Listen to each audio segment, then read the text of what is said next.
और देश के वरिष्ठतम पत्रकार मेरे साथ आज इस विमर्श में शामिल हो चुके हैं। प्रदीप सिंह वरिष्ठ पत्रकार हैं, आपका अखबार नाम का एक यूट्यूब चैनल भी चलाते हैं। मनोज राजन त्रिपाठी बहुत एड़िया घिसी हैं, उत्तर प्रदेश को समझते हैं, परखते हैं, देखते आए हैं, किताब भी लिखी है, कोड काकोरी, काकोरी कोड। वरिष्ठ पत्रकार विनोद अग्निहोत्री मेरे साथ स्टूडियो में हैं, साथ में हैं जाने माने राजनीतिक विश्लेषक अभय दुबे, और इस पैनल में सबसे तजुर्बेकार, लगभग 5 दशक 70 के जमाने से चुनावों को ट्रैक कर रहे हैं प्रभु चावला। प्रभु, ये आधे चुनाव के बाद जो ये ताल ठोकी जा रही है, ये बड़ी दिलचस्प है। पहले नहीं था ये, बीजेपी कर रही थी 400 पार की बात, विपक्ष बिल्कुल खामोश सा था या शायद मायूस भी, स्पेक्टेटर बना हुआ था। अब वो भी ताल ठोक रहा है। कैसे देखते हैं आप इसे? जैसे जैसे चुनाव बढ़ते जाए, क्रिकेट मैच भी देखते होंगे, जब अब टीम लगभग आधी से ज़्यादा आउट हो जाती है तो कैप्टन हमेशा देता है कि नहीं, हम जीत जाएंगे मैच, और लास्ट बॉल तक जाकर के मैच कई बार जीत भी जाते हैं। ये अब ऐसा है कि आईपीएल के मिडवे आधे से ज़्यादा कंपटीशन हो चुके हैं। आधा क्या, 2/3 हम कहें चुनाव हो चुका है। लगभग 379 सीटों पर ईवीएम के बटन दब चुके हैं, अब 164 बची हैं सिर्फ। हाँ, तो इसलिए कह रहा हूँ कि आप ये तो फाइनल रेट पे आ गए हैं जहाँ पर आपको लगता है कि आपके पॉइंट्स कितने हैं। बीजेपी के पॉइंट्स पर 10 में से 5 हैं या 6 हैं, जैसे क्वार्टर फाइनल है, सेमीफाइनल है। तो ये अब सेमीफाइनल स्टेज पर हम लोग पहुँच चुके हैं जहाँ पर हर एक को दावा करना है कि हमने कितनी सीटें जीतनी हैं। कि बीजेपी के लिए बहुत ज़रूरी है कि 400 का नारा लगाना। दोबारा रिपीट किया अमित शाह जी ने, मोदी जी ने, आपने ठीक कहा कि नहीं बोल रहे हैं। अगर इतनी से इलेक्शन हो चुका है, उन्होंने कह दिया हमारे तो 272 आ चुकी हैं 3-4 राउंड के बाद। हाँ। अब बाकी जो आनी हैं वो हमारी तो 370 के बाद चले जाएंगी। ये एक पॉलिटिकल स्लोगन है, इसके लगाने के लिए हर पार्टी की जिम्मेवारी होती है अपने कार्यकर्ताओं का मनोबल बनाए रखना है। ये वॉर ऑफ नर्व्स है, साइकोलॉजिकल बैटल है कि आपने तो अपने दूसरी तरफ वालों को किस तरह डिमोरलाइज कर सकते हैं। तो जो आपने कहा मेरे नंबर वर्सेस देयर नंबर, अगर मोदी जी ने कहा या अमित शाह ने कहा 400 मिलेंगी, तो अखिलेश यादव ने या खड़गे जी ने कहा 200 से कम आएंगी।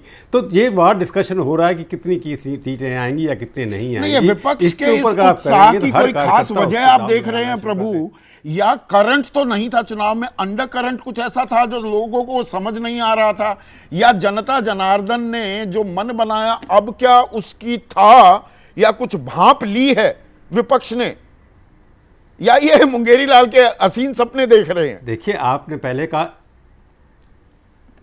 नहीं, मुंगेरी लाल के सपने का मतलब ये है कि 40 से नीचे कांग्रेस की आएंगी। जो 200 की बातें कर रहे हैं वो तो नहीं होने वाला, खैर 40 से नहीं आने वाली है। परंतु सवाल, जैसे आपने शुरू में सवाल उठाया, इंडिया जो है पहले बना था बड़े जोर शोर के साथ। इंडिया का क्या था, डेफिनेशन क्या रखी थी इन्होंने? India national development inclusive alliance. वो सब खत्म हो गया।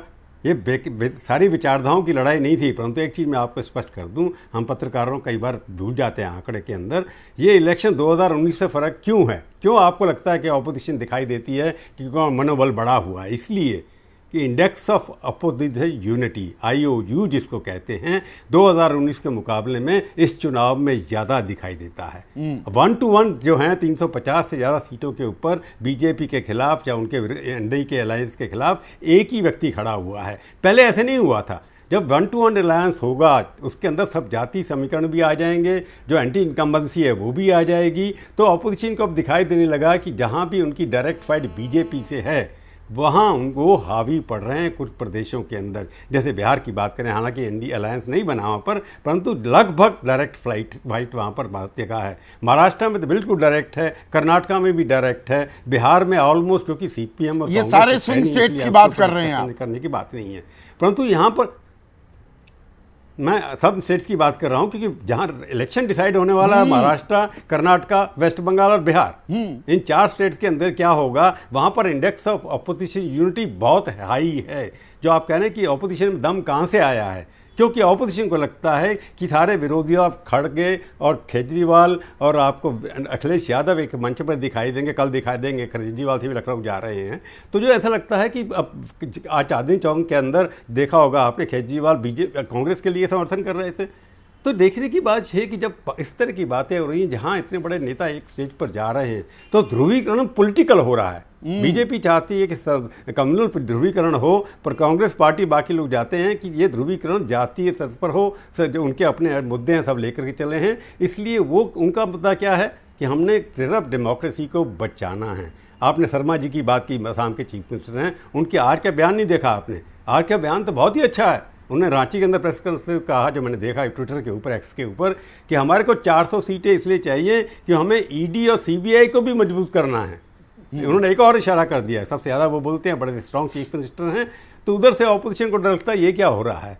तो जो आपने बात की है कि ऑपोजिशन के अंदर क्या, उनको अंडर करंट ज़रूर है, क्योंकि उनको लगता है कि हम बीजेपी को मेजोरिटी से नीचे लाने की कोशिश करने में कामयाब हो सकते हैं। होंगे या नहीं होंगे 4 तारीख को पता तो लगेगा। मतलब लोकल परंतु मुद्दे 300 ऐसे हावी सीटें हो रहे हैं, बचाना कुछ अंडर इस माहौल के अंदर करंट भी चल रहा है क्या?